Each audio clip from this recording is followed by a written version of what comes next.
Greetings, dear, precious, magnificent, genius, spirit soul that you are at the level of who you really are, not fabricated, not programmed, but who you are. That's what's important.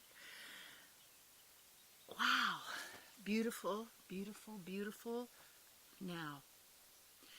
And we are the now. We are eternity.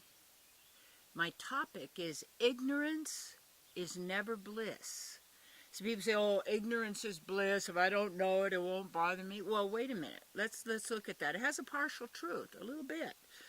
And what happens is when we take partials, it's like fracking ourselves, fragmenting ourselves in all these different aspects.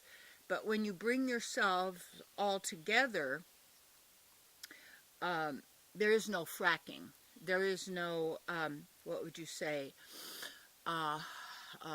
compartmentalizing bureaucrat self, you see. And because, see, the level where ignorance, not ignorance is bliss, but see, ignorance is pain. Ignorance is suffering. Ignorance is lack of power. Ignorance means not knowing who you are or being who you are.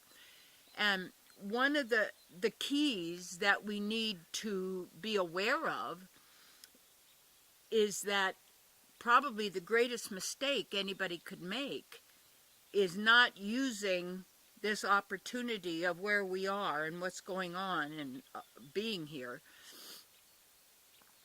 to find out and to know and be who we are. And what happens is different religions, different groups and sort, where you have to know the difference between truth and fiction, what's real and what's pretend. And when you've got a lot of news out in the world, you've got a lot of dialogues going along, a lot of narratives, there's so many books and libraries and internet information. It's just, it's information.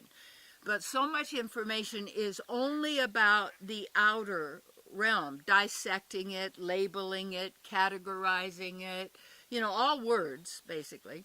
Laws are words made by humans, writing those down. And usually lawmakers don't follow the rules because they make the rules for other people to follow. And when you know who you are, it's not comfortable. It's not comfortable doing the research at first because it starts blowing your belief systems, blowing your mind, so to speak. And when we own certain beliefs and believe they're absolute truth, see, I don't believe anything or anyone because I don't need to believe. I can sense and I know and I perceive and I'm able, just as we all are, when we turn on that facility, that capability that we have to observe and to witness and to notice. And then you have people coming along and say, well, you can't judge because judging means, you have it in yourself. So if you see it in somebody else, you can't even talk about it or mention it because it's really you anyway. No, that's a belief system, you see. That's something. But that doesn't have anything to do with me and my own observations and where I am and the power that I am. The divine being that we all are, divine beings. So there are so many roadblocks and blockages to people finding out and knowing and being who they really are, rather than a program, rather than a copy, rather than a caricature, rather, being some kind of a character in a movie and a role you're playing. You know what I noticed years ago when I was a teenager and starting to date, these guys and stuff, is that so many of them talked like they were in a movie. They would use those same words, those same scripts, basically. And after a while, they'd say the same things over and over again. And I thought, oh, that's interesting. Just like in dancing, if you watch people, they'll do the same move, the same move, the same move. It's just like the mind; it gets fixated, and the brain fixated on certain things. And when what happens is, it's not about gaining more knowledge of the outer world, because that is very simple. It's a creation, okay? It's an idea, it's a concept, it's a word, and yet not having knowledge of who we are, that never produces bliss. It may be the person, it acts like, well, I'm fine, I don't need to know what's going on, because if I know what's going on, I'm going to take it on. No, as an observer and a witness, you can perceive what's going on, but you do not identify with it. You do not take it on as you see. You do not react always to what's going on in the outer world, or reacting to whatever thoughts are going on in your mind, and starting to focus on those thoughts, wonder what they're thinking, what are they going to do, going to be an old dialogue, going over it and over it and over it, telling your story over repetitively of what was, and you bring it right back into the now, trying to get some more morsels of pleasure out of what was, or suffering, or I'm right, they're wrong, and what they did to me, and what I did, and it's all, where is it? Where is it? It's in the mind.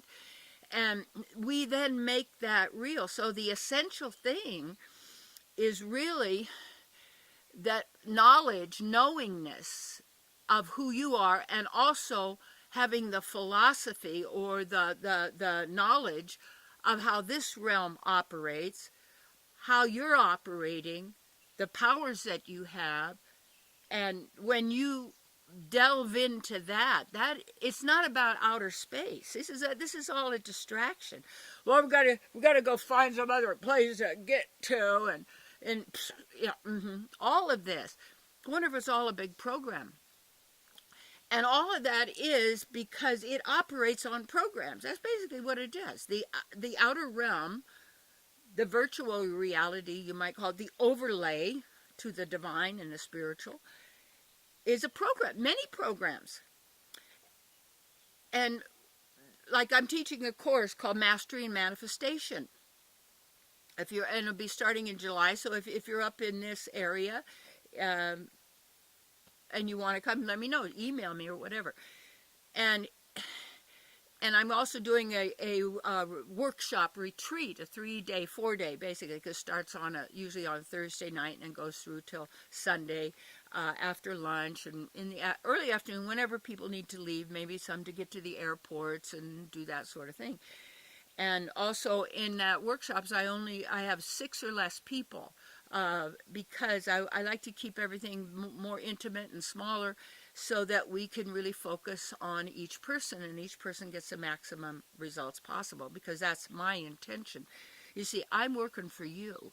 And because when I'm working for you, I'm also working for me, because I'm able to give. And as a nature, as a spiritual being, we love to give. We love to empower. We love to enrich. We love to acknowledge and appreciate others, animals, and such. You're living then in a different realm, in a different world, because you're in the spiritual, you're in the divine, and using our opportunity here to get as much knowledge as possible. And you have to go beyond the taboos. You have to go beyond whatever religious institution or organization, whichever philosophical one, a psychiatric one, government one, education one, cultural one, family rules and regulations and customs, neighbors, concept. Because you see, it's when people are contaminated with the mind virus, they're contagious. And what I call it the mind virus, because it distorts our perception. And when our perception is distorted, instead of tuning in and being who we are, we're always looking at someone or something on the outside to validate us, to make us feel good, to solve our problems, all of this. And the problems are basically math. It's really math is the problem. And because nature doesn't have mathematics, it doesn't exist in nature. Now, somebody could make it look like it does because they're analyzing it and figuring it out, and you say, well, this leaf has 2% of this and 5%, so it has math. No, it doesn't calculate in that way. And when we're calculating in math, then we're giving math the power. And then math then becomes, with mathematicians, they love to solve problems. And when you're dealing in the knowing of who you are, and you are a master of manifestation, you can operate in this realm, in a sense, like in your own bubble of reality, and also influencing all those around you by your own example and how you are, and how you carry that into your work, your life's work. And how you know you're a real divine being is that you really do care about others, and you endeavor for their welfare. That means for their knowledge of who they really are. And that you're not operating, in a sense, from programs that fit in this reality. And so people are walking basically now around as programs, as a computer with many, many programs operating. You're not a computer. And the mind, you could say, is an original computer because it's a copy, and because I would say what we call the mind is basically an infection itself, because you don't need fracking. You don't need, this is my mind and my subconscious and my upconscious. No, all is known to you. All. And as long as we keep giving that away to others in ignorance, because that's what everybody else does, and this is a way to teach you in school, and you want to line up and you want to have a good job, and said, you see people right now, you hear young people, it isn't about what they can do as their life's work and working for the welfare of the animals and the plants and the humans and the earth, but it's really their own. It's all about how you make that much money, or you be that big of a celebrity, or you could throw the ball into the the hoop, or the ball in the hole. It's over there, and it's, or you see what that fame, the glamour, the money, the stuff, the things, and then it's all been accepted. I did. We all did. And when you wake up, when you realize, when you start to notice, then it is challenging, because you have to really work to stand on your own and in your own and be who you are consistently, in the same way that is empowering to others. And you're not using that knowledge then to beat other people up and to tell them how stupid and dumb they are. But a lot of people are stupid and dumb, only because they don't know who they are. And instead of it, and it becomes so much fixated on stuff and things and technology and all of this, that where are you, you see? Where are you? And when you use this opportunity to get the knowledge, not of how much can I know about this, and how many PhDs, and how many of this can I get, and masters, and how much can I know of this and that. What are you doing? That's all temporary, and what is it? So when you know who you are and the wisdom you are, you have all knowing, and that you operate successfully. That means and I call it, you're able to achieve what you want. You're able to do your work. You're able to fulfill your divine destiny. And if you really look at the divine destiny, is eventually every being will do this, because they have to. It doesn't come with a little magic wand, teaching children about so-called magic and witches and riding on broomsticks and things. This is all, this is ignorance, see, complete ignorance. And it's not about light or dark. It's not, because light and dark together create gray, and we call this then the gray matter.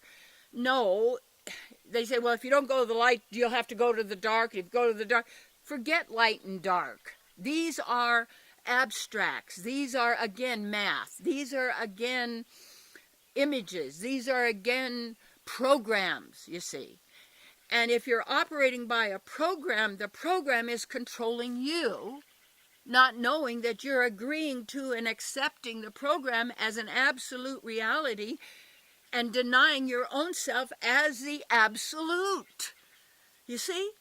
All right, so do your work. Invest in your knowledge. You know, whether it's books or courses or classes or retreats or workshops or anything, immerse yourself in knowledge, but don't make it a belief system. Use that to go to contemplate, to realize, to sharpen your awareness and your knowingness and ability to stay centered in true bliss. True bliss just means you're not thinking. It's not a goal. It's just what happens. Breathe into your heart, in through your nose, and breathe out through your mouth. When you do that, you're centered, you see. You're back to who you are. So what is bliss? Bliss is already a state of being. That's all that it is. And from there, you see, then you are in your power, and you are in tune and in harmony with